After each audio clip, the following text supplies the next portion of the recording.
Middle east special report में आपका स्वागत है। बताना चाहूंगा कि इराक ने बड़ी हिम्मत करके लंबे समय के बाद यूरोप और अमेरिका के मुंह पर तमाचा जड़ दिया है।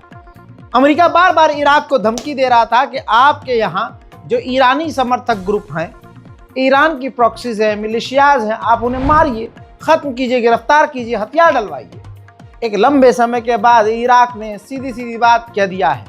तो यह ऐसा है, अमेरिका और यूरोप की फौज जब तक हमारी जमीन इराक की सरजमीन पर है, हम किसी से हथियार नहीं डलवा सकते। इसके बाद दोस्तों कहा जा रहा है कि अमेरिका और यूरोप इस वक्त सकते में पड़ गए हैं कि ऐसा जवाब इराक कैसे दे सकता है। उधर हिंद रजब फाउंडेशन ने इंटरनेशनल क्रिमिनल कोर्ट में केस दर्ज कर दिया है यूरोपीय यूनियन बैंक के खिलाफ, ये कहते हुए कि यूरोप के बैंक ने फिलिस्तीन के खिलाफ, गाजा के खिलाफ इजराइल का साथ देकर जो है वॉर क्राइम किया है। मैंने तो यूएन से पहले ही बोल दिया था, जब हमारी प्रतिनिधि वहां मौजूद है जिससे हम पिछले 1 साल से कनेक्टेड हैं, तो भैया हमें ज्यादा पता होगा ना। जबलिया के बारे में अपडेट मैंने दे दिया, हमला वहां हो रहा है ये मैंने आपको बता दिया। यूएन जो अब बता रहा है वो 1 हफ्ते पहले बता चुका हूं। यूएन ने फिर बोला है कि जितनी गाजा के अंदर मदद की जरूरत है, अब तक सीज फायर के बाद उतनी भी मदद, कुछ % भी मदद नहीं पहुंची है। हजरात, तुर्की ने एक बड़ी मीटिंग होस्ट की थी जिसका वीडियो मैं आपको दिखा रहा हूं। इस्तांबुल में ये मीटिंग हुई थी जिसका मकसद था कि गाजा को दोबारा से बनाया जाए, गाजा में अरब फौज तैनात की जाए। दोस्तों, इस मीटिंग के अंदर पाकिस्तान, सऊदी अरब, तुर्की, यूएई, कतर, इंडोनेशिया, ये तमाम बड़े मुस्लिम देश शामिल थे।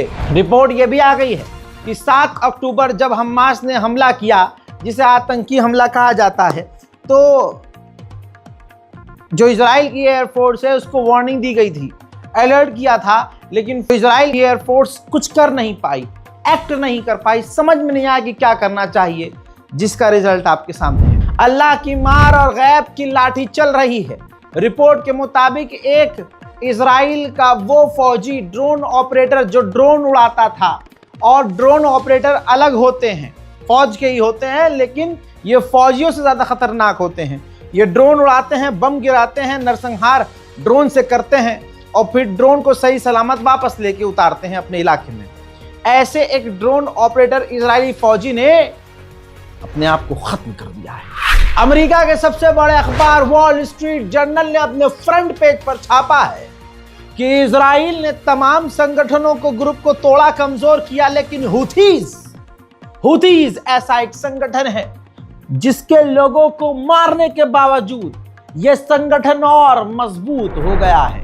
उधर इजराइल को मुंहतोड़ जवाब हैंड टू हैंड हुथीज के लीडर ने दे दिया है। वीडियो जारी करके कहा है कि बहुत जल्द इजराइल से दूसरी जंग होगी, हम और भी ताकतवर हो गए हैं और खतरनाक जवाब देने के लिए तैयार हैं।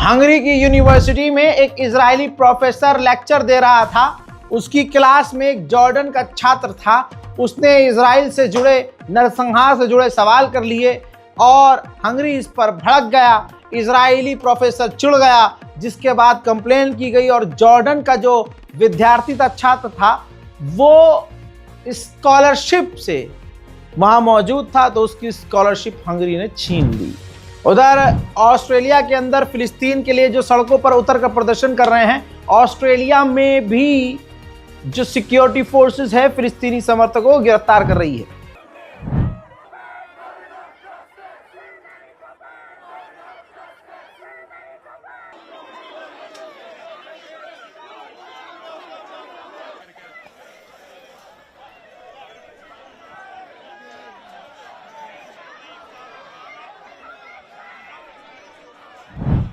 इजराइल की हालत इतनी पतली है, अल्लाह की लाठी गैब से ऐसे चल रही है, खुदा की कसम ये मौजज़ा होगा।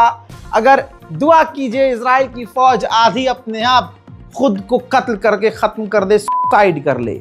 जी हाँ, ऐसी हालत हो रही है, ऐसी तस्वीरें आ रही हैं। और ये मामला इतना बढ़ गया है कि इजराइल के चीफ ने कह दिया है कि जो रिजर्व के सैनिक हैं ना, अब अपने पास हथियार न रखें, खाली हाथ रहें, क्योंकि खुद को खत्म करने के आंकड़े बढ़ रहे हैं।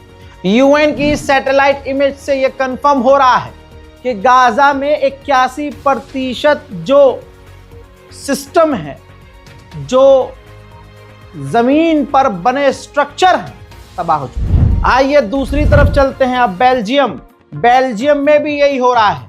बेल्जियम में फिलिस्तीन के लिए जो सड़कों पर प्रदर्शन कर रहे हैं, उनके साथ भी मारपीट हो रही है। देखिए,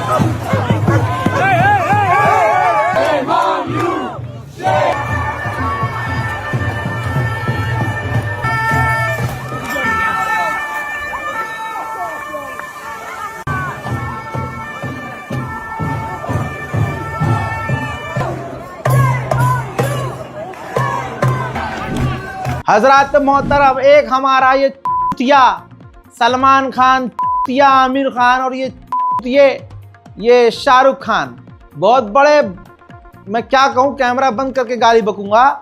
इनकी औकात देखिए सुअरों की। ये काहे के मुसलमान हैं, इतना पैसा कमा लिया, इंसानियत का ज्ञान फैलते हैं अपने अपने फर्जी शो के अंदर। ऐसे बहुत सारे हिंदुस्तान में स्टार्स हैं जो भाई बोल नहीं रहे फिलिस्तीन के हक में, अरे इंसानियत के लिए नहीं बोल रहे। करियर जरूरी है भाई साहब, पैसा जरूरी है, लेकिन हॉलीवुड के सितारों ने मेरा दिल जीत लिया भाई। भले ही नंगे होते हैं, लेकिन दिल उनका नंगा नहीं है भाई साहब। 5000 से ज्यादा हॉलीवुड सितारों ने, 5000 एक्टर और एक्ट्रेस ने हॉलीवुड के साइन करके कहा है कि इजरायली एजेंसियों के साथ वो काम नहीं करेंगे और आपका दिल खुश कर दूंगा मैं। ये खबर देखिए, इस आदमी को पहचानते हैं। हॉलीवुड के ये सुपरस्टार वो हैं जो सबसे लेटेस्ट सुपरमैन की फिल्म में मेन कैरेक्टर सुपरमैन ये है, यानी ये सुपरमैन है जिसका आप तस्वीर देख रहे हैं, ये आज नई फिल्म में सुपरमैन है।